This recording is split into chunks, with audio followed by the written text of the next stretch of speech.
Welcome, everybody, to our career workshop.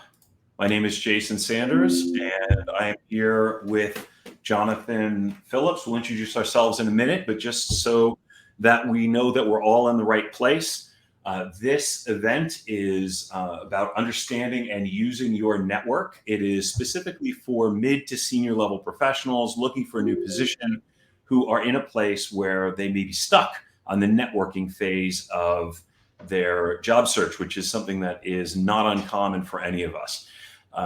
Again, my name is Jason Sanders. I lead the executive recruiting firm Flycast. We are a boutique firm focused on the consulting industry and the software industry.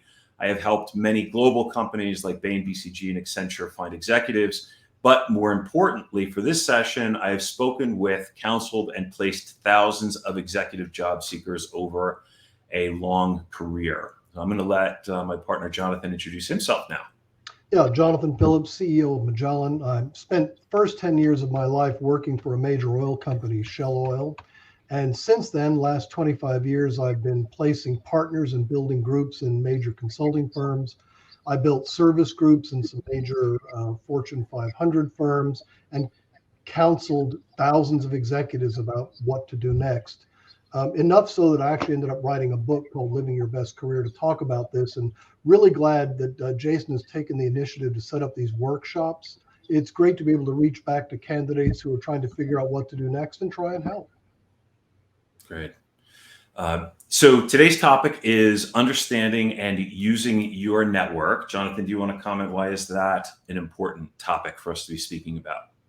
Absolutely. So when I talk to senior executives and about what to do, years and years ago, the question was, how do I begin this? And often they would do one of two things right away: call people they know and sort of ask what's going on, or look at available postings of things that they could see online.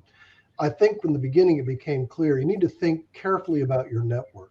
And so you want to think about who are people you trust as advisors, who are advocates that will really help you with your career, and who are the people that are frankly just contacts that maybe you need to get to know better. But your network is the heart of what you do with your career the longer time passes.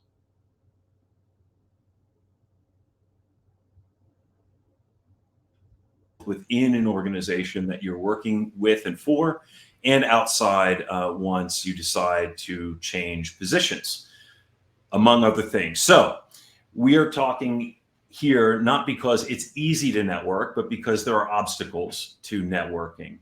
And a lot of times people neglect their professional networks. And this is something that I think both of us know a lot about. We both make our living through the networks that we have. And even though that's the case, it doesn't necessarily mean that it's easy for us to keep up with our networks.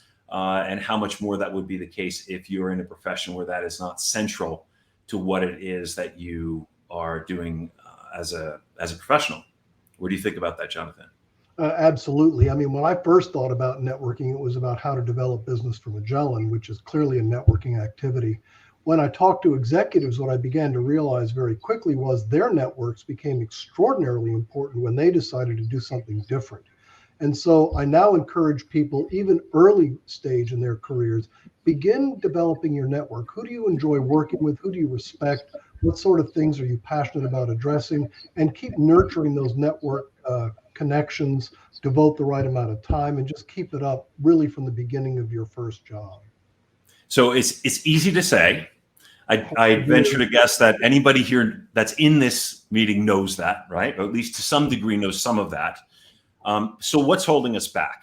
When I think about when I started in our business, and the internet was not a main way of communicating with people, it was really the phone.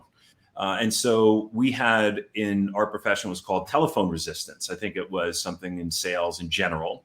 And it was just an uncertainty, a fear, not being sure how our message would be received from somebody else. And so it put a lot of pressure. And what would end up happening a lot of times is if you don't actually go and take the first step, it can be difficult to even, to get started and to sort of take the second step, obviously. And so that first step was always something that was difficult to take. But once that first step happened, things would kind of loosen up and things would become a little bit easier. Is that similar to what you experienced, Jonathan? Absolutely, hit the nail on the head. So when I talk to executives, I say it's about time and topic. How much time do you want to devote to networking? And this isn't just calling people on the phone, it's going to networking events and it's focusing on things that you care about and spending time on them. So time, you got to think about parsing that. How much do you have? And then topic is important. What are the things to talk about? Because when you call someone, you want to have something interesting, something you both have in common, something they're interested in so you can help them and potentially they could help you. And you want to begin nurturing that early on. So time and topic, it takes some effort to manage and cultivate your network. Yeah, absolutely. And we're going to get into that in a little bit more depth in a moment. But before we do that, we want you to actually do something today here in this session that will move your search and your networking efforts forward. So if you are serious about networking, and if you are here, I would venture to say that you are, I'd like you to do the following. Take out a piece of paper and a pen. Now it's you like this one, Jonathan. Now, the paper and the pen is actually something that in itself is very helpful because there's a physical. You need to do something physical, and so if you have that available, that would be better than actually just writing this on a computer or a phone. If that's all you have, that's fine. But something to write with, paper and pen preferred. Now, what I'd like you to do is think of a professional contact, one person only, who is easy for you to speak with. Somebody that will take your call easily, that will respond to your email, somebody that you have no problem just having a conversation with on any topic. Just a minute for that. And now think about a topic that you could speak with them about that would interest them. So something they're going to respond to. And this could be something very simple. It could be something personal. It could be something social, or it could be something professional, some professional interest. But write down just one thing that you could speak with them about. Okay, and now write down what is the best way to reach out to them. Probably email, phone call, or a text. Just write down either one of those. If you have some other way of getting in touch, that's fine, but just put one of those down. And then, and importantly, when are you going to do this? And pick a day. Could be today, could be tomorrow. Shouldn't be any later than Monday. And pick a time of day. You could put this in your calendar. You could put it on a sticky note on your computer, but pick a day and a time that you are going to do that, and make a commitment to yourself that you're going to take that step. So now you have taken the first step in networking. If you're serious about networking, then you will keep this commitment to yourself. This is a first step, and every single individual step counts. So even though it's small, make sure that you do this. Okay, so we're going to go on to our next section. Is there anything you wanted to say before we? Well, let me just chime in and say it's great to go old school. I find writing things down helps engage people a little bit more. And honestly, this is something that Jason and I do all the time. We reach out to people to do business development, and we make an effort to call 5 or 6 people every week, sometimes 10, and we just call and talk about interesting topics. So we're actually living and working on the business development side, the same thing we really advocate our candidates to do when they want to engage their network and move their careers forward. Great. Thanks for that. Okay, so now the question is how? What do you do? How do you actually do this? What are the steps that are involved? And now we're going to kind of get to the practical nitty-gritty of the basics of networking. So what is your goal? They come first. Do you want to talk about that a little, Jonathan? Yeah, I do. I have an entire sort of speaking topic around issues-based advocacy conversations, how to orchestrate them, how to do them, how to measure them, how to keep track of them. But the most important thing is to pick 3 things you're really interested in. If you woke up in the morning and you were going to post something on LinkedIn, what are the 3 things you might repost an article about? That's the first way to make real the sort of things you'd like to engage your network on in terms of topics. Yeah, absolutely. And the key there is engaging your network. So engagement meaning them. It's about them. It's about the things that they're interested in. And hopefully your interests cross. That is ideal. but you're really thinking more about them. Now, the goal, what is your goal? For each networking conversation that you have, your goal ought to be the next networking conversation. So getting a name, somebody else to speak with. Any individual person that you speak with is unlikely to have an open position for you. You need to be speaking to some number of people. I think we can talk about that in a minute, but some number of people in order to get an interview, in order to get a job offer, and so forth. And so in order to do that, you have to have a certain number. The way you get that number is by networking from one person to the next, to the next. Absolutely. So yeah, the goal of success in networking isn't necessarily an outcome in one conversation. It's to keep the conversations going. yeah, absolutely. And so keeping the conversations has to do with relevance. So this is something that we've spoken a bit about, and how to gather information. I think you do this better than I do in terms of tapping into things that are current and recent. We've been doing some writing on the topic of artificial intelligence and recruiting. So how do you do this? How do you stay relevant as a job seeker? I mean, really, the most important thing is, let me back up, because I think before you make the call, remember when you make the networking call, there are two audiences. There's the person you're talking to and how your conversation impacts them with their own career. Then there's the company they work for. The impact of the company might be how you can help them improve, pick your performance metric, EBITDA, profitability, market share. You want to think about the relevance of the topic, both to the person you're talking to in your network and to the company that person works for, and be able to address both sides of that. Mm-hmm. Yeah, absolutely. And I think actually you skipped ahead to number 3, which is fine because we were going to cover it anyway. But what do you have to offer? And of course, a big part of that is what are you offering to whom? Number 3 is critical. I want to talk about also the practical components of this. How do you do it? But is there anything else that you'd like to say, Jonathan, about the topics and things that you organize in order to? No, I'm actually agreeing. What do you have to offer is sort of after you've gone through number 2 and you've talked about a relevant, interesting topic. What you want to do at the end of the call is engage in something further. And often the easiest way to do that is to listen to the other person you're talking to and offer to help them. So if they talk about an issue that you're interested in, a problem they face or their company faces, offer to help. Say something like, look, that is a really interesting problem. Let me give that a little thought. Let me share with you what I'm finding, and I'll send something to you in a day or so, and then do that.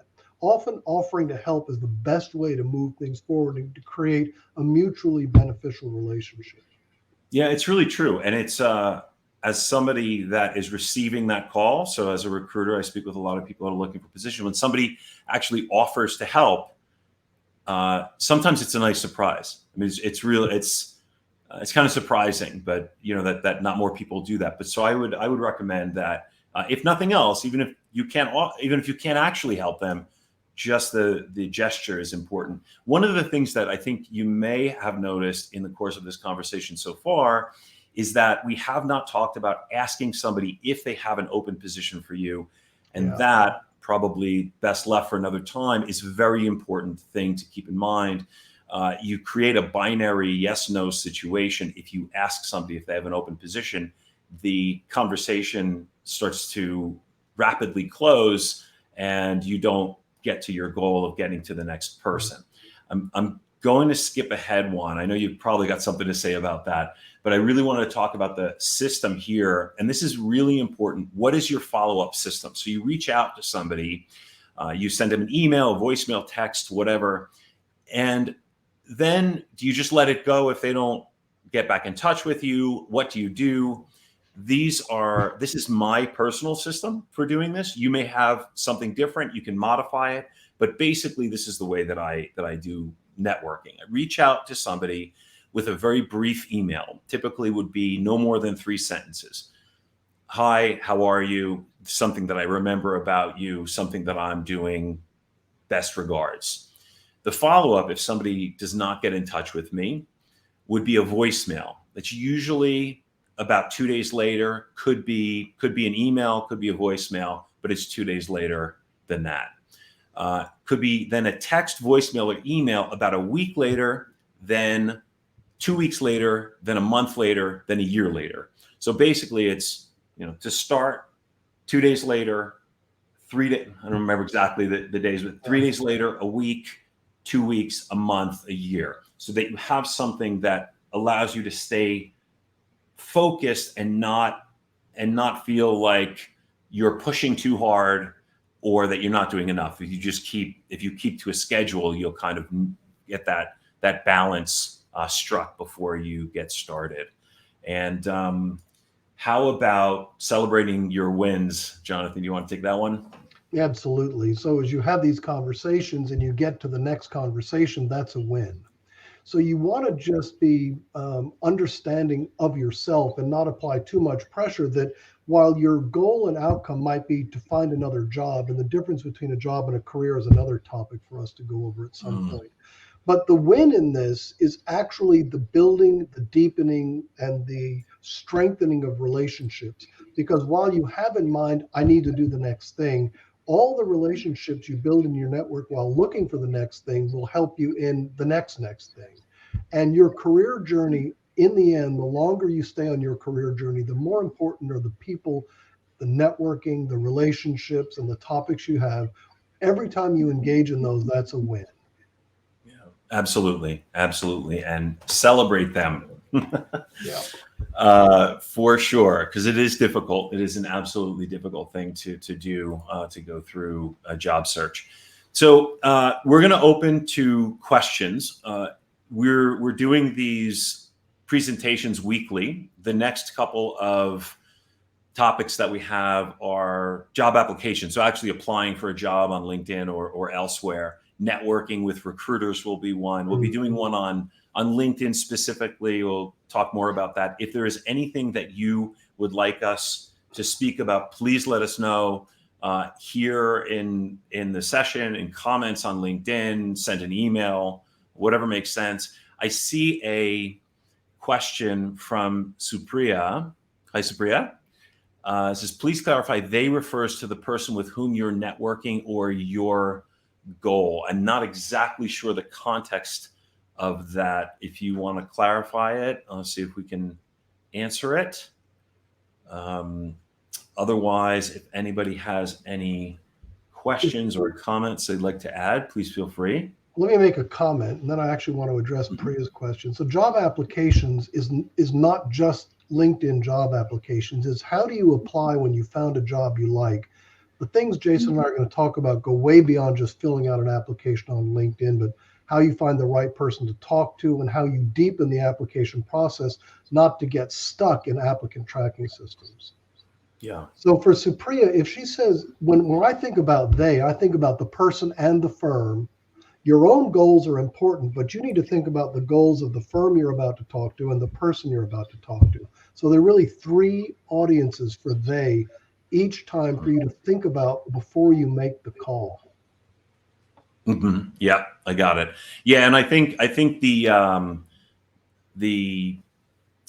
me, the they in that particular slide, I'll put the slide up again, was they come first. They meaning the person you are speaking to comes first. If you don't have their attention and they're not interested in you, then you won't be able to meet your goals. So yeah, we could probably switch up that comment, but that is the idea, that that the person you're speaking with comes before you. Nuances of networking with C-suite. Jonathan, I am definitely going to leave that one to you. Yeah, that is a really great question. The higher up you go to N or N-1, the more important it is to avoid binary questions or binary outcomes. And the more important it is to do your homework. If before you talk to anyone with a C-level title, you should answer two questions. This person should hire me because, and the answer has to be relevant to them professionally. And their firm should hire me because, and the answer has to a defined metric for which you have three accomplishments to back up. In addressing the C-suite, you really need to do your homework. And it's the less formal you can make it, the more multiple points of connection you have with that person before the call, the more you socialize the interaction before it occurs, the more likely you are to have a positive outcome, which is them referring you to someone else or becoming an advocate for your career. All right. Good. Good deal, Jonathan. I see another question here. Can you expand on number 2? Besides finding a common topic and staying up to date, what other suggestions do you have for being relevant to our contacts? Oh, yeah. Well, one of the things, and this is especially the case if you know the person reasonably well, is to be relevant by knowing who they are and what their interests are, right? So, for example, if you met them at a conference a year ago and they were interested in, I don't know, the manufacturing of some specific kind of pharmaceutical or medication. It was something specific, and you remembered that they had such and such role in it. Just by remembering who they are, maybe you remember something about their family or their animal or whatever, just something like that where you create a connection. That connection is relevance. Another thing, another idea that you can use. This is something that we use. David, I'm spacing his name, Jonathan, or where our 111s come from, our emails. David. Oh yeah, the guy that wrote the book about how you build consulting firms. Yeah. All right, we'll find it. I'll throw his name up before we end. But he has a blog which is great, and one of the things he talks about is networking, sending emails, and creating emails with a very brief indication about that person personally, even if you don't know them a lot. And LinkedIn has a lot to offer as far as that goes. That could be, how are things in Boston, or, are you still working at X or whatever. I'll see if I can find that and post a link here, or at least in the comments after the broadcast. So that's one. So there's the content, which Jonathan was talking about. There's also just the immediate, how do you get their attention kind of content, which hopefully that will help you with. A lot of times content and connection go hand in hand. If a person has a content issue like, I don't know, CCS or carbon sequestration, just as a quick example, there are a handful of people that really understand that business. If your client has a CCS question, simply offer them a contact, make a formal introduction to someone else in your network that can help them solve their problem. It's a way to remain relevant. Yeah, sure.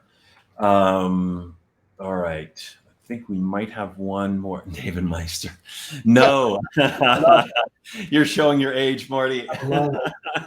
That's a good guess. David Meister. Yeah, I remember him. Yeah, no, it's very, very similar.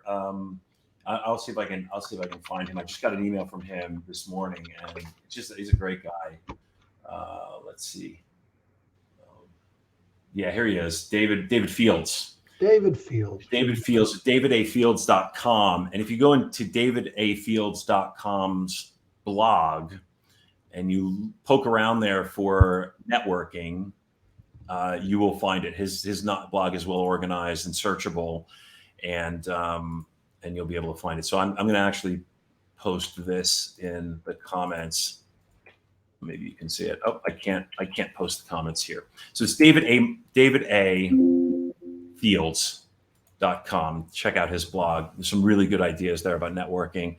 I see another question here. Can relying on networking be effective when wanting to make a shift in focus?